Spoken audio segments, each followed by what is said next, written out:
Hey there, welcome to today's video. It's a little bit different today. You might notice straight away that I'm not using a normal stick. I'll bring this to the camera so you can see it. You see it's black and it's plastic, or polymer, as my brother-in-law would tell me. So if I compare this to a normal Eskrima stick, you see I've got the two side by side now. First thing you notice is that this is fairly standard patterned Eskrima, patterned rattan Eskrima stick. Well, I tend to use a shorter one. You see the difference in length there.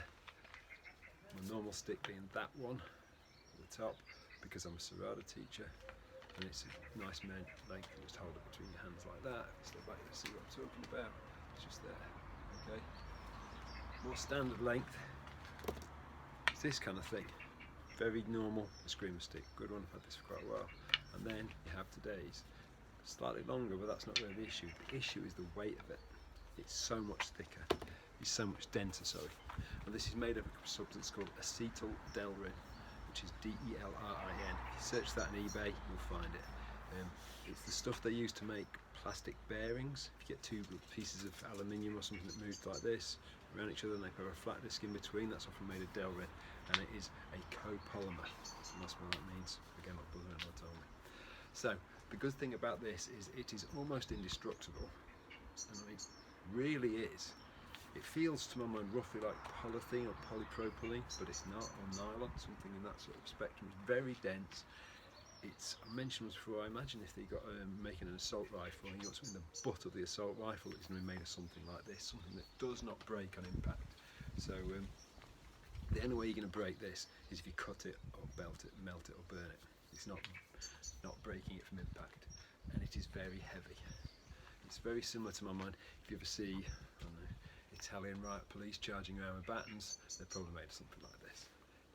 The point being, ultimately, this is a training implement, and clearly if I hit somebody with it, especially if I hit them in the face or on their kneecap or their fingers, it's going to hurt.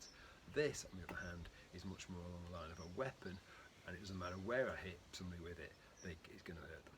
Okay? So what we're looking at today is a little bit of training for warrior training, if you like. Sounds a bit more highfalutin than it really is. Okay, I always take the view that if somebody's going to attack you with a weapon, they are meaning it. Okay, they're not playing around. Okay, I can imagine if you had somebody who was a karate guy, Wing Chun guy, something like this, you might have friends who sort of poke him, saying, "Go on and show some of your stuff." Well, that's not what we're talking about. I'm talking about somebody attacking you with a weapon, whether it's a knife, an axe, a sword, a machete, or a baseball bat. Just straight through you with that. Now at that point, if you are going to fight them, you have to mean it. Okay? And that's what we're about today. Learning to hit hard. Because there's a clear problem with a lot of Filipino martial arts people, that especially say Serrada people, and I'm a Serrada guy, that the counters are all very quick.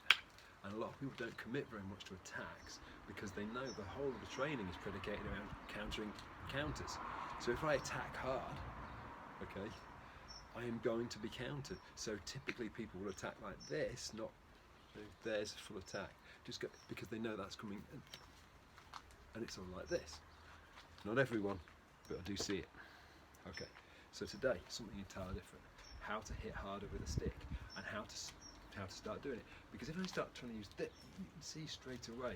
If I use this stick, I can go all the stuff that I like to. All that. If I do that with this, and now yeah, I can't. Firstly, it's going to cause me wrist problems, like carpal tunnel problems. Secondly, I'm just wasting the thing's momentum. So the first thing to do is to get used to swinging it like this. And now, another difference. Look, if I get this stick, look, the only thing that's moving is my arm. I do it slowly, you can see, look. My shoulders are there's slight movement, but that's an arm technique. Arm, wrist, shoulder to an extent. It's largely just my elbow, my wrist. Here, look at my whole shoulders going. And I'm having to do this to maintain its momentum. If I do it like this, it's all out of my arm, and it's hard work. Now, I'm using my entire body to turn it. right? It's like the difference between punching like that and punching like that. If I put my whole body through it, I'll hit harder than if I poke it with my arm. That's why a jab is not as hard as a cross. You rarely see people knocked out with jabs. I'm not saying it never happens, but it's less common. So, we're learning to take the momentum of this and carry through with it and use my whole body to turn it rather than just my arm. Okay? And if I do it with just my arm, I can get very tired very quickly and injure myself. Then stop and go the other way. And you soon find any odd spots that you've got where you use muscle to get around it, or you don't do it very nicely. Okay? So that's all you're going to do to start with. Get something heavy and move it smoothly. Do not start doing abanico with this until you develop some strength, because if you go into the edge of the range of motion and it stops like that is the edge of the range of motion there, and there on me, I'm going to damage my wrist. But I can do that, oh look, stop there, but look, I've still got quite a bit to go, and there, so I can hit something, right? But I can't just go sailing through and damage my own wrist, and we shouldn't be doing anything that injures ourselves. So the first thing, I have to develop this smoothness to keep the momentum going of this, so it's not just like chopping away, no, it's there. So the stick does it for me, but it's my body driving it through. Okay, next up, and I've just started doing it. Just doing the downward figure 8, stepping forwards and backwards as I go. This is something we've already done, but look, strike to that front leg, strike to that front leg. So as I step and as I go away, you'll see what I'm doing. There, I'm striking forehand towards my left leg, backhand towards my right leg. The important thing is my stick is never going to stop moving, all the time. Just keep moving like this. No particular stance, just going all the time. And you might notice I do that, because I don't want to over-rotate myself, so I just tap my arm to bend it. See, if I do this sideways, come here, go like that. Just tap it and it bends it slightly forward, but it helps me time the bend. So, we get this good circle, good figure 8 going like this. Then we add the footwork into it.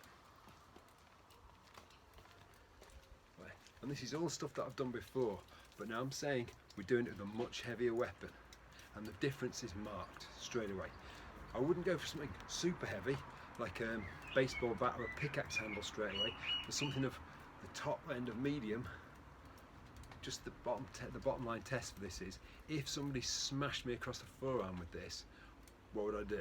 If you think, you went, oh you bugger, that's left me with a welt, that's not what we're talking about. We're thinking, if somebody hit me full on on the forearm with this, it would probably break my arm.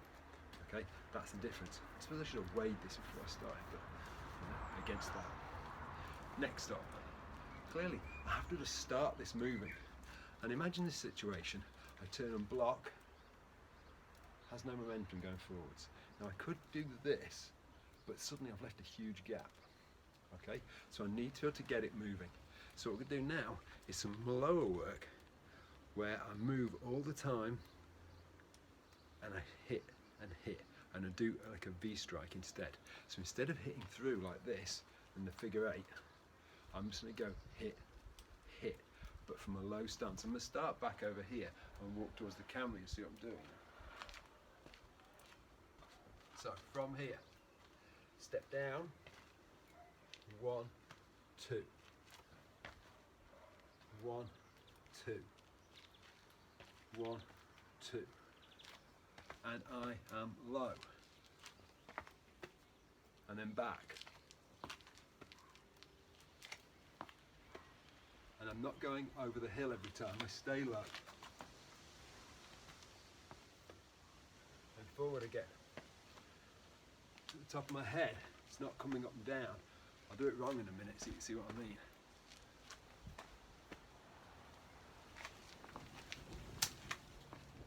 Okay, don't do this, this is wrong.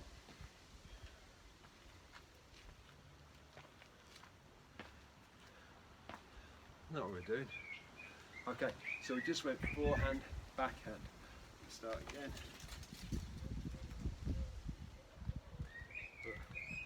Forehand, backhand. Forehand, backhand. Forehand, backhand. Forehand, backhand. Guess what? Now I'm going backhand, forehand.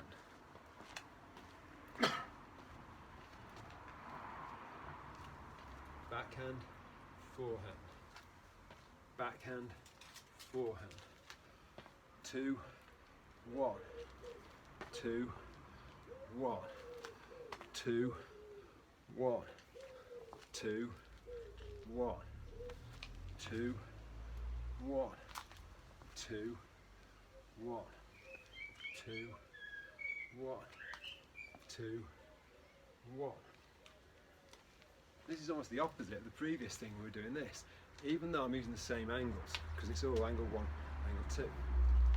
But what this is giving me is each time I'm starting from here, going there, and making it start moving. Because ultimately that's what I need to be able to do, and I'm doing it with not a great deal of body mechanics involved. It's driving it from my arm. So what I'm good doing weight training, kettlebells, that kind of stuff, but what I want it to be is specific to what we do. Specific training, functional training I suppose is the more modern term for this.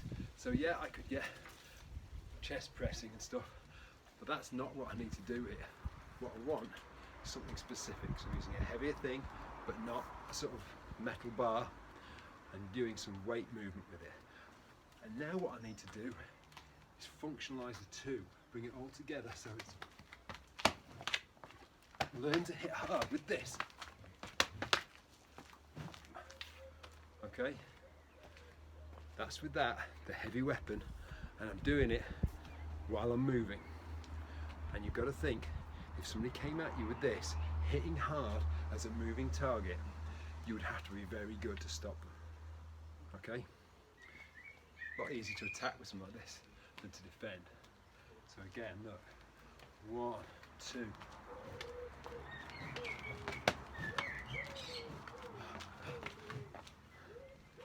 Okay?